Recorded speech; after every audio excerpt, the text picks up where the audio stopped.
اب سوال پیدا ہوتا ہے قیام اللیل سے مراد کیا ہے؟ یہاں پہ میں تراویح کا جو پس منظر ہے وہ بیان کر دینا چاہتا ہوں۔ دیکھیے، جیسا کہ ہم نے خطبے میں بھی دیکھ لیا، اللہ نے قیام اللیل جو ہے اسے فرض نہیں ٹھہرایا تطوعا، قرآن مجید میں بھی اس کا کوئی ذکر نہیں، احادیث میں اس کی تشویق و ترغیب پوری موجود ہے، ایک اور حدیث بھی ہم بعد میں پڑھیں گے اس پر۔ اس کا پس منظر کیا تھا کہ اس کو چھوڑ دیا گیا۔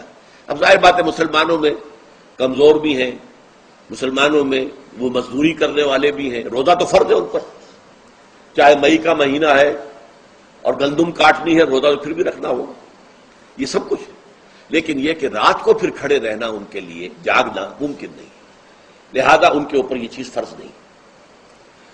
حضور نے تراویح کی نماز یا قیام اللیل نہ اسے فرض قرار دیا، نہ اس کے بعد جماعت کوئی اہتمام کیا مستقل، صرف 3 راتیں آپ نے جماعت کروائی ہے، اس میں 8 رکعتیں آپ نے پڑھی ہیں کہ جو آپ کا معمول تھا تہجد کا وہ پڑھی، اور تہجد کے وقت ہی جماعت کرائی ہے۔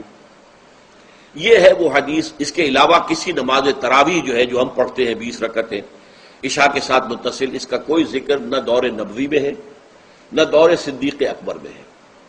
یہ دور حضرت عمر کی خلافت میں ہوا ہے، اور ہم نہیں کہہ سکتے کتنے سال کے بعد ہوا ہے۔ حضرت عمر رضی اللہ تعالیٰ عنہ کی خلافت کا دور جو ہے وہ تو 10 برس ہے، ہو سکتا ہے 5 برس کے بعد ہوا ہو، 6 برس کے بعد ہوا ہو، 12 ہوا ہے ان کے عہد میں۔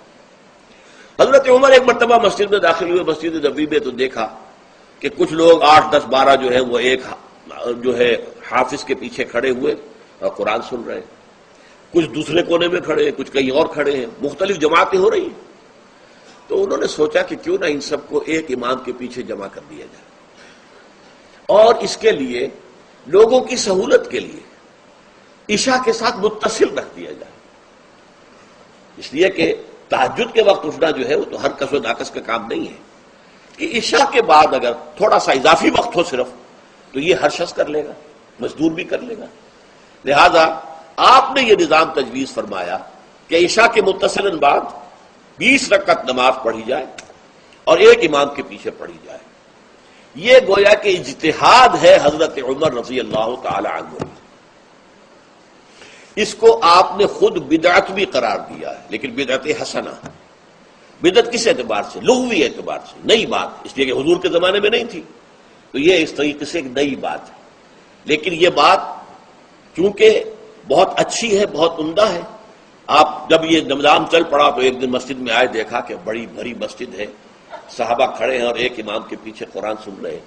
آپ نے فرمایا نعم البدعۃ ھذہ، یہ جو ہم نے نئی بات شروع کی ہے یہ بہت اچھی ہے، بہت عمدہ ہے۔ اب یہاں سے فرق واقع ہو گیا ہے۔ ایک تو اہل تشیع جو ہے وہ تو ویسے ہی حضرت عمر سے بہت دشمنی رکھتے ہیں، عناد رکھتے ہیں، تو حضرت عمر کے اجتہادات سے انہیں نفرت ہے، انہیں دوری ہے، چاہے وہ کوئی سا بھی حضرت عمر کا اجتہاد ہو۔ ہمارے ہاں اہل حدیث حضرات بھی در حقیقت حضرت عمر یا کسی اور خلیفہ راشد کے فعل کو وہ سمجھتے ہیں کہ یہ ایگزیکٹو آرڈرز ہیں، یہ ہمیشہ کے لیے نہیں ہے۔ حضرت عمر نے اپنے دور میں ایک نظام قائم کیا، ان کے دور کے لیے ٹھیک تھا، یہ ہمیشہ کے لیے نہیں۔ ہمیشہ کے لیے وہ 8 ہی رکعتوں کے قائل ہیں، وہ تہجد والے، لیکن اس میں بہرحال انہوں نے بھی خود یہ اضافہ کیا ہے کہ وہ 8 رکعتیں وہ عشاء کے ساتھ متصل پڑھتے ہیں، تہجد کے وقت تو نہیں پڑھتے۔ اور حضور نے تو صرف 3 روز جو ہے وہ کرائی تھی جماعت، وہ لوگ 30 دن یا 29 دن پڑھ رہے ہیں، تو اضافہ تو انہوں نے بھی کر دیا، وہ نظام میں تبدیلی تو ہو گئی۔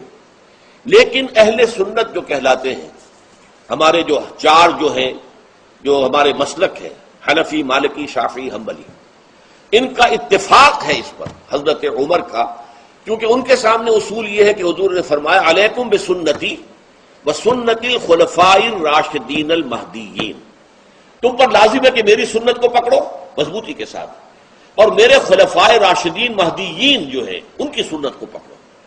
اس اصول سے یہ 4 فقہ جو ہیں حضرت عمر کے اجتہادات جو ہیں ان کو بھی پابندی سمجھتے ہیں کہ تمام عمر کے لیے، قیامت تک کے لیے امت مسلمہ پر ان کی پیروی لازم ہے، لہذا اس میں اجماع ہے۔ اور یہاں تک کہ یہ سب سے آخری جو اس میں مسلک پیدا ہوا ہے زمانی اعتبار سے، سب سے پہلے مسلک جو ہے حنفی پیدا ہوا ہے، پھر مالکی پیدا ہوا ہے، پھر شافعی پیدا ہوا ہے، اور پھر حنبلی آخری ہے۔ اور امام احمد ابن حنبل بہت بڑے محدث بھی ہیں. مسند احمد ابن حنبل جو ہے وہ بہت بڑی کتاب ہے، بہت اہم کتاب ہے، جامع کتاب ہے. تو ان کے ہاں بھی 20 رکعتیں ہیں. چنانچہ حرمین شریفین میں، سعودی عرب میں، مکے اور مدینہ منورہ میں جو نماز تراویح ہوتی ہے اس کی 20 رکعتیں ہیں. لیکن اہل حدیث حضرات جو ہے وہ اس 8 کے اوپر اکتفا کرتے ہیں. بہرحال یہ ایک اختلاف ہے جو میں نے اس کا پس منظر بیان